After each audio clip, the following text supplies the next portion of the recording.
Based on the A19 benchmarks, Analyst TechGod has put together some very bold predictions for how the M5 family is going to perform, and honestly these numbers are actually more impressive than I expected, especially with the GPU. He's estimating single-core scores at around 4015, with the regular M5 multi-core hitting 16,793, and the GPU jumping to 80,541. The M5 Pro is predicted to push multi-core to 25,674, with a GPU score of 155,290, and then you've got the big boy, the M5 Max, which he says could hit 29,431 multi-core and an insane 264,056 on the GPU. Now let's put that into perspective. TechGod points out the standard M5 CPU is now just behind the M1 Ultra, the M5 Pro CPU actually matches the M4 Max, and the M5 Max CPU would be the fastest Mac chip yet, outpacing the M3 Ultra. On the graphics side, the M5 GPU beats the M2 Pro, the M5 Pro GPU is in line with the M3 Max, and the M5 Max GPU would officially be the fastest Apple has ever shipped, ahead of the M3 Ultra. So clearly the big leap this generation is with the GPU performance, and that's where things get interesting, because it seems the Mac that's going to debut with the M5 is the Mac Mini. Apple's removed the M4 Mac Mini announcement video from their official YouTube channel. Strangely, the M4 iMac and M4 MacBook Pro videos are still up, and so that's already sparking questions. Is Apple about to replace the M4 Mini with an M5 version as soon as October? Because if that's the case, it would be one of the fastest turnarounds we've ever seen for a Mac Mini update. And that's fascinating because the Mac Mini has always been Apple's sleeper hit.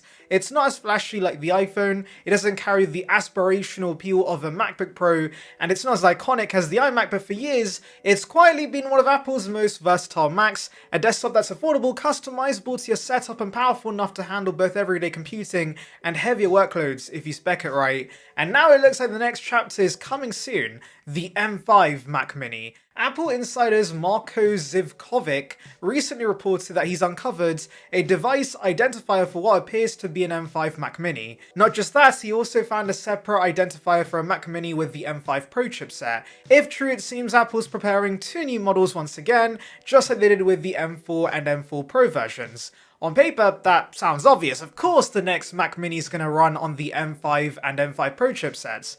But with Apple, nothing is guaranteed.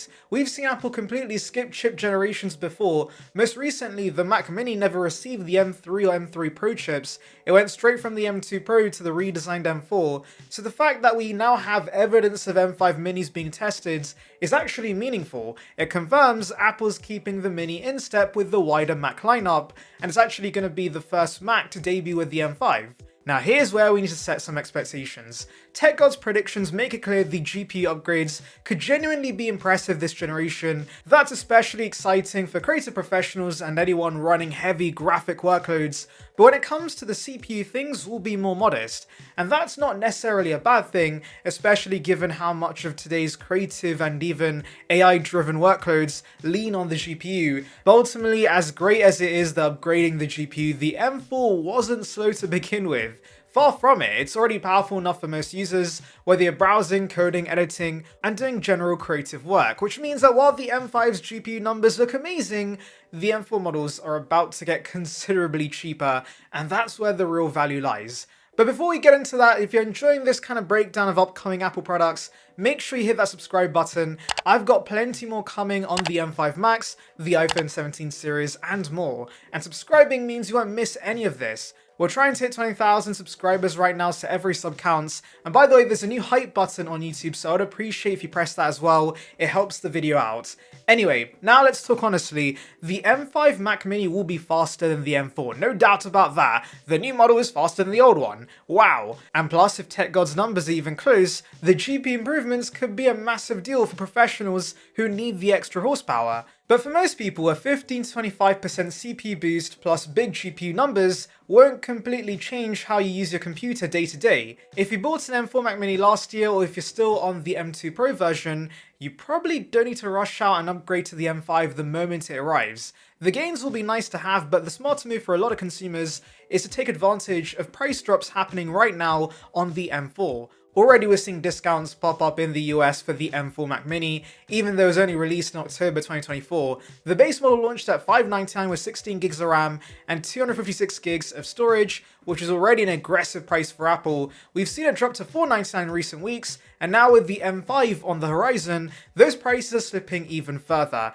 And that's fantastic news for budget-conscious buyers. Because here's the thing, the M4 Mac Mini is not a bad machine. In fact, it's one of the best value Macs Apple's ever released. Introduced a brand new design, the first since 2010, making the Mini even smaller, sleeker, and much more practical with front-facing USB-C ports and Thunderbolt 5 on the M4 Pro models. It's already powerful enough for most consumers, and now thanks to the upcoming M5, you'll be able to get it for even less. If you're looking for the smartest buy, that's probably where I'd steer you, unless you absolutely need the extra GPU muscle of the M5, maybe editing 8K video, running complex 3D projects, or you just want the latest silicon.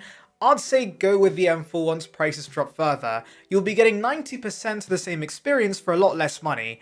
Now that doesn't mean the M5 Mac Mini has nothing to offer. It will still have its audience. Professionals who want the best performance without jumping to a Mac Studio will likely gravitate towards the M5 Pro version. That model could end up offering workstation level performance in a tiny quiet box that fits neatly on a desk or even tucked away out of sight. But again, that's a very specific audience. For everyone else, the real win here is the price drop on the M4. Apple tends to not reduce official prices on older Macs after new ones are released, but retailers almost always do, and we're already seeing early signs of that. The closer we get to the M5 launch, likely in October as I said earlier, the more deals we see on the M4. And don't forget, Apple's refurbished section is almost guaranteed to start filling with discounted M4 minis once the M5 is out. Now let's talk about other changes, or the lack thereof. Apple redesigned the Mac Mini in 2024, shrinking it significantly and finally adding those front-facing ports. This was the first proper design change since 2010, a 14-year gap. Because of that, I don't expect Apple to touch the exterior of the M5, it's simply too soon. Apple does not redesign products that often. The new design is still fresh, still modern, and frankly, still one of the best looking desktops Apple's made. The M5 generation will almost certainly keep the same chassis, the only changes will come under the hood. That means the M5 Mac Mini story is really about incremental silicon changes, not a flashy redesign, and that's fine, not every generation has to reinvent the wheel. Sometimes the value lies in small refinements that add up over time. The key thing is that the Mac Mini remains an active part of Apple's roadmap and not left to gather dust like it was during the Intel years. Now Apple isn't just putting the M5 in the Mac Mini this year, it's also coming to the iPad Pro. After being updated with an OLED display and a much thinner design last year, this year's iPad Pro update will be much smaller in scope. Min Chiu Kuo's already said M5 powered iPad Pros have entered mass production. This lines up almost perfectly with Apple's usual 18-month cycle for iPad Pro updates. The current M4 iPad Pro launched in May 2024, so an October release makes sense. Beyond the M5 chipset, the only other rumour is two front-facing cameras, one for portrait and one for landscape, but I'm not really sure how useful that's going to be, though maybe we see the square sensor that the iPhones just gained. So to wrap this up, the M5 Mac Mini is coming with both an M5 and M5 Pro chipset. The CPU gains will be solid but incremental, while the GPU gains is where things really get exciting. But the M4 models aren't slow, and with price cuts already happening, they're quickly becoming the sweet spot for most buyers.